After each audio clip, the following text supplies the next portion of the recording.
Hey guys, so it's like 2 o'clock in the morning and I really can't sleep, so I wanted to tell you guys a little bit about myself and, like a story to connect it with. So, I was born in the USA and my parents, my mom raised me as a single mother, and with me and my sister and my brother. I grew up in poverty, I didn't have a lot, but we made the best of what we had. Like I used to cut out pictures of like Barbie dolls during when like the magazine, like when mail comes, and then like the little magazines would come for like Toys R Us, and I would cut out the toys and put them in like a little box, and anytime I wanted to play with the toys, I would take them out and start playing with them like little action figurines. So yeah, my imagination was my favorite toy. So yeah, so it was hard for me growing up, always hungry, always wanting what other kids have had, always wanting a family. I always wanted a dad. I've always wanted like a loving mom, someone that I could say I love you to, and someone I can tell, what's wrong with me, and like come home from school and just talk about my day. I didn't have that, and I know most Cambodian people that grow up in a Cambodian household usually doesn't have that, and so I side with you guys, and I give you guys much respect. I give us much respect for that, and I hope you guys are in a better place. But as for me, obviously I'm miserable, but I'm working on it. I'm trying to live a better life. So growing up, my sister was, not very easy on me, and my mom wasn't very easy on me either. My dad was with us for a little bit, but I watched him basically step all over my mom and cheat on her and abuse her and physically abuse her like really bad in front of me. And my sister and I would always hide in the closet, and we would hear just all the craziness that was going on, and I would always imagine that I was like somewhere else, like it was like an adventure. And I was very little, so I didn't really understand. And I knew how hurt my mom was. She was very hurt, because I can just see her like curled up in a ball and just crying in a corner when he would leave. And we were kids, we didn't know what to do, and we were never taught affection, so we didn't know, like, we didn't want to hug her because we didn't want to get in trouble. We were afraid to even say anything to her, so we avoided her. That's usually the normal in my family. Like when someone is hurt, you avoid them. When someone is, angry, you avoid them, or you just avoid them, period. There was no love in my family.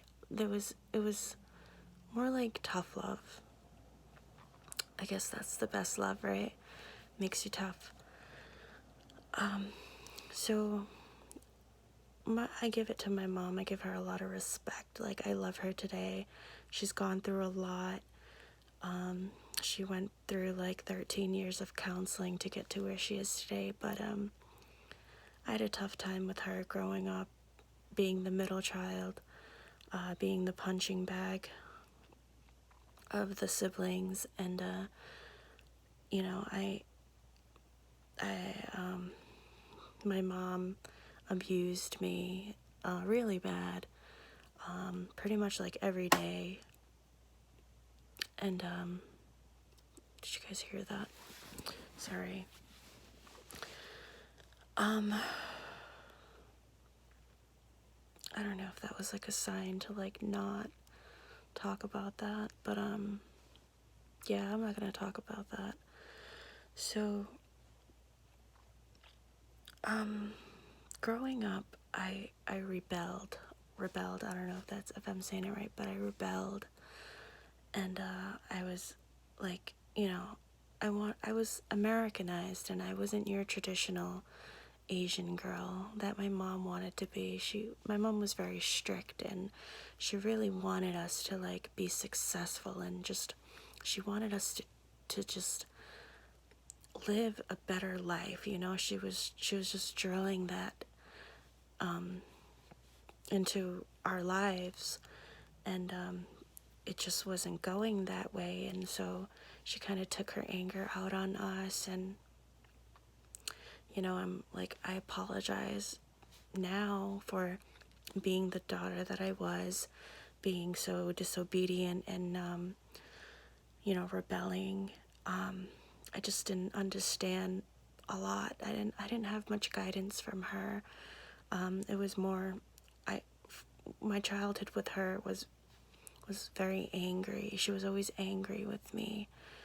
I don't remember much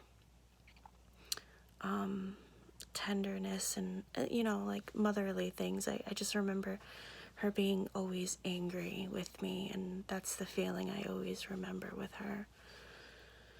But she's a strong woman. She is a strong female. I strive to be like her today, just except with the abusive part, and that has a lot to do with how she was brought up. And I don't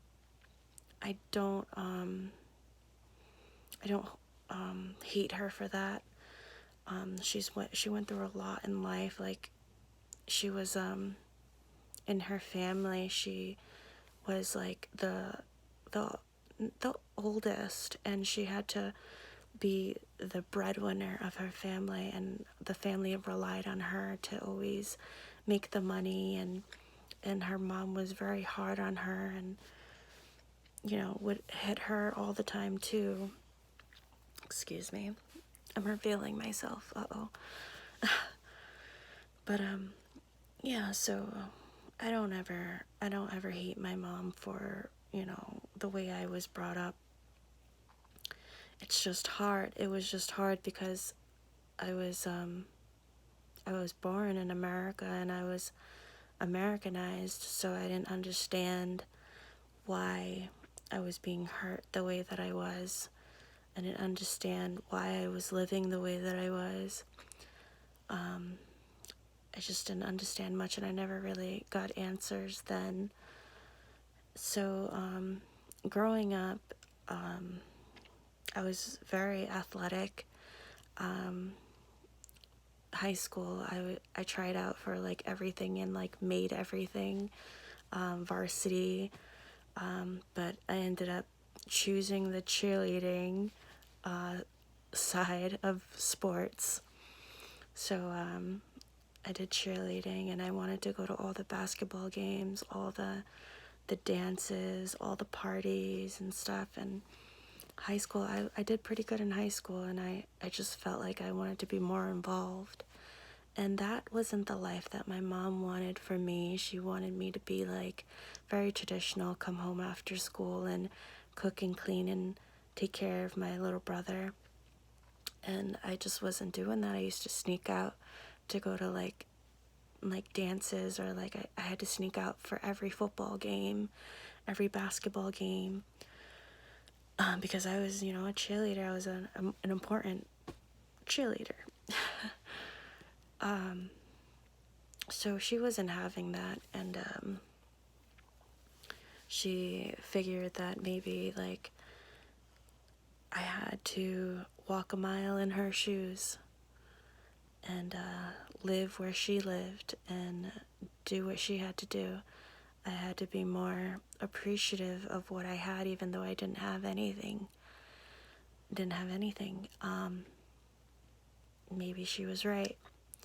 So here's the story of when my mom thought I was an out of control teenager, and she sent me on a vacation, what I thought was a vacation.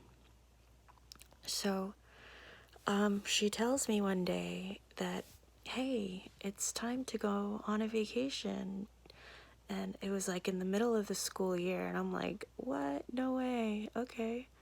So I like pack my bags, and I pack like bikinis and like, Bahama gears and stuff. Like I pack like my Bahama hat and shorts and tank tops and stuff like that. And like I was going to Cambodia. I've never been there before. I don't know what it's like. And she doesn't really tell me. It's like a third world country, and people don't barely show their arms and legs at that time. It was like, okay, so I packed my bags and I'm getting ready to go, and so I remember going to the airport by myself and just being so confused, like, oh my gosh, I'm gonna get lost in this airport. I'm about 16. I was 16 at the time, and I was really confused. But I made my way to Cambodia. It was like a 3-day long flight. It seemed like it was a 3-day long flight. I think it was. And I get to Cambodia, and all I can smell is like burning, like burning wood. It smells like poverty, like houses. Well, doesn't let me retract that. It doesn't smell like poverty. It smells like burning wood. What I then later realized was it was burning trash. So I just felt like the whole country was like burning, and automatically get off the plane and you just feel like this heat that hits you like a ton of bricks, and I'm like, whoa, it is hot. And I have on like this scarf, like this Hollywood scarf that wraps around your head, and like these big sunglasses. Like I swear, like I look like I just like stepped out of like a movie scene or something. And everybody's like staring at me, and then you get off the plane and you're in like the airport area, and you have like the security people asking you for money or like donations and stuff like that. So like I never had that happen to me before, but it was odd for me. So I just like would give them money, and then you get outside of the airport, and then you have more people asking you for money, like motor cab drivers and just like people walking by just asking you for money. Like, so I automatically think like, wow, they think I'm from America. They think I'm rich. So I just start handing out like dollar bills and stuff like that. And my family comes to pick me up, and they see me handing out like dollar bills, and they're like, no, don't, what are you doing? Why are you handing out dollar bills? If anything, hand out reals. And that's the Cambodian currency, is reals. And $1 American then equaled out to 3,500 reals. At the time, I think that's the amount. So I could have been handing out 3,500 reals, and everybody could have eaten that day. But I didn't know anything, and I'm still glad that I did.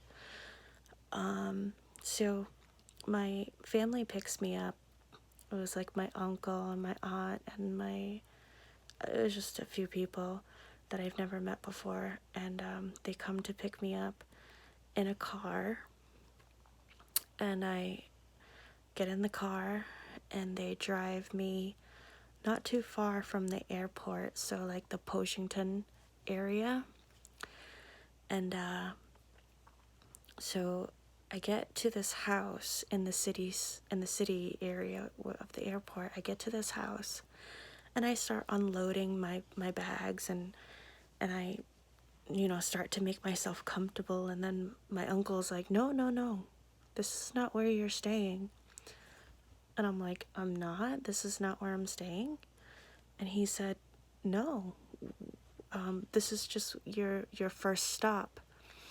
And this house was really nice. It was like a brick house, and it had a front door, and it had a bathroom, and it just had everything a house would have. And so I was like, okay, so I get my bags together, and then I see, like, this may seem gross, but I get like blood dripping down my leg because I had my period at the time, and I'm like, oh my gosh, I'm afraid to even ask if they have tampons. And they notice it, and they're like, oh no, she has her period. And like, they went to like travel to get me. I didn't even think that they had like things for periods, and I didn't think to bring any. I didn't know. I just wasn't thinking at the time. But they went to the store and got me like pads and stuff, so I was safe. So I get into the car with my stuff, and we drive about, it seemed like forever, but I say like about 3 hours. And we're driving, and all I see is like farm and mountains and rice fields and green. All I see is green, green, green, green, and dirt roads, and people on mopeds, and just people on like these carriages with tons of vegetable, and cows steering these vegetables with people on them. And it was just so country, and I'm like, where? It was beautiful, but where am I? So I'm just, so I'm driving, right? Well, they're driving me, and then finally they take a left. It seemed like the longest road ever. Finally they take a left into this village, soon to be my village, and it is just a jungle going into the village. It was like a lot of palm trees and like straw huts and huts after huts after huts, and it was just a village full of huts and naked people running around, naked children running around and stuff. And the children, they see the car, and they're like running after the car, chasing the car like they've never seen a car before, which I believe is very rare for a car to enter that village, because the time I was there, I never seen a car in that village. So we driving really slow through this village, and we're taking like these short sharp turns to get to like where I'm going.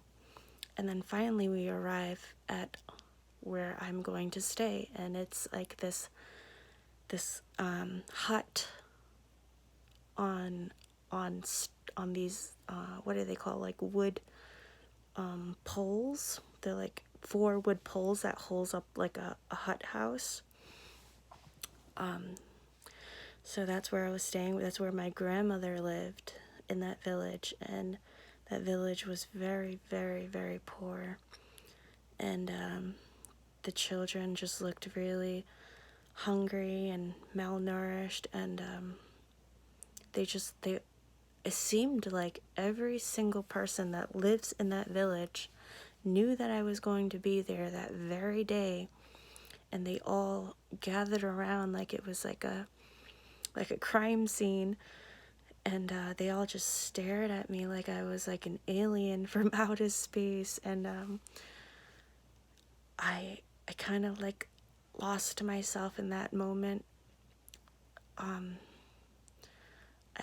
I didn't want to stay there for one day. I didn't want to stay there for a week. I didn't want to stay there any longer than I was when I was there. And I started to cry. I was very afraid. Where I was staying, there was no running water, no bathroom, no TV, nothing, no lights, electricity, nothing. When it gets dark, it gets dark. When it's daytime, it's daytime. And the house that my mother sent me to was nothing. So I got really scared, and I didn't know what to do, and I just started to cry, and they just started to like look at me even more with confusion, like, why is this American girl crying? Like, oh, she must not like us. And it wasn't that. It's not that I didn't like them. I was just in another world, you know, a world that I wasn't used to. I'm a, you know, cheerleader and from high school and from the USA, and I'm used to like having, you know, I don't want to sound like, but so I cried and I cried and I kept, and mind you, I don't know how to speak Cambodian. My mom never taught me how to speak Cambodian, but I can understand it. Like when you speak to me in Cambodian, I can understand it, but I can't speak it, like at all. I couldn't speak it at all at that time. So, I can speak it like basic words and stuff like that. So I told them that I wanted to call my mom. Like I wanted to call my mom, and they promised me, okay, all right. Like I wouldn't call. I kind of lost it. I lost it, and I started crying, and I became a mental case, and I started like rocking back and forth, like, this can't be true. This can't be true. This is not where I'm staying. I can't stay here. There's no way I can stay here. And they promised me that they were gonna have, that I was gonna call my mom in the morning. Nobody owned a cell phone, so it was impossible to call her at that very moment. And just the thought of waiting until tomorrow killed me. And so I just went to sleep in the middle of the day, because when I arrived there, it was like morning. It was like in the morning time, and it was really bright, but I fell asleep, and I just wanted to sleep. And then it was at night, and you have to sleep upstairs in the hut. That's where everybody goes to sleep. They live down, like, living wise, you live outside. You do the cooking outside. You live outside, and when it's time to sleep, you sleep inside. And I slept in like this net to like protect me from mosquitoes and stuff. There was a lot of mosquitoes. And I took my malaria shots and stuff like that to prevent, like, you know, any diseases and stuff. But I fell asleep, and that night it was very weird, because I felt like an entity like touch my toe. It was crazy. I don't want to talk about it because I'm alone in my room right now, and I don't want to get scared. But that was like a really weird experience for me. And I told my grandmother, and she was like, well, that was your grandfather. He loves playing with toes. And my grandfather had passed away. And I wake up in the morning, and they drive me to go speak with my mom. And we drive 3 hours back to the city side, and that's how long it takes to get to a cell phone. And the cell phone area is called internet. It's like an internet store where you can go on the internet and talk on the phone at the same time. And I get on the phone with my mom, and I said, Mom, I am not staying here. You better book me a ticket back. I am not staying here. Take me home now. And she basically said, nope, you're not coming back home until you learn how to read and write in Cambodian. That's your ticket back home. And I completely lost it. And I thought to myself, that's going to take years for me to learn how to read and write in Cambodian and speak it, she said. I thought to myself, I'm never going to forgive her. At the time, I had a boyfriend, like this guy that I was dating for like 3 years. I forgot to even mention that. I ended up calling him and I was crying to him and I told him what was going to happen, and he was like, he kind of lost it too. I was his world and he was my world, and we were apart. So we drive back, and mind you, no, we don't have that car anymore. That car was just for that one day. Now I'm on a moped, and before I got on that moped, I kind of like straddled the moped driver, and then my aunt was like, no, you don't sit like that, you have to sit sideways. I'm like, oh great, so I'm gonna die now. I'm gonna die trying to make a phone call. There's no way I can sit on a moped sitting sideways. But in Cambodia, you have to. It's just proper way to do it. You don't want your girl parts exposed to a man, you know? And it makes sense. So yeah, we drive back home, and then I get back to the village and I just lose it, and I go upstairs and I break one of the mirrors, and I tried to kill myself. And they all, my aunts and uncles and cousins, they all like tried to take the mirror away from me and stop me from trying to kill myself. And I was just in so much despair and so much hurt and anger and sadness for so many days. I just cried and cried. I didn't shower for days, and I didn't eat for days. I didn't talk to anyone for days. And one morning I just woke up and I didn't have a bed to sleep on. I didn't have a bed, nothing. I slept on like this rollout bamboo thing. It was like a rollout bamboo mat, and my back would hurt like every day. But my grandmother comes to sit with me while I'm like in a daze in the morning. I'm just in a daze, like just out of it, just so out of it. And she like tells me, she goes, you have to get up and you have to move around. And she starts, and my grandmother is so old, like she's just this cutest shriveled up old lady. She's just so cute.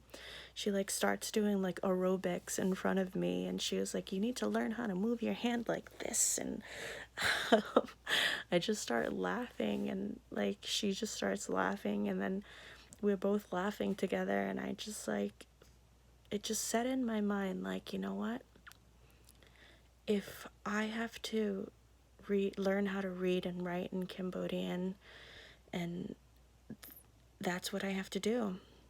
I have to start now. So I had to find myself a teacher. So there's a lot more to this story, and I'll continue it, but I'm getting really tired, and I want to continue this, so I'll make a part 2 to this Cambodia journey. This American girl, Asian American, going to a third world country. So yeah, I hope you guys stay tuned for the second video. Much love, much peace to your life. I love you, and know that you are amazing.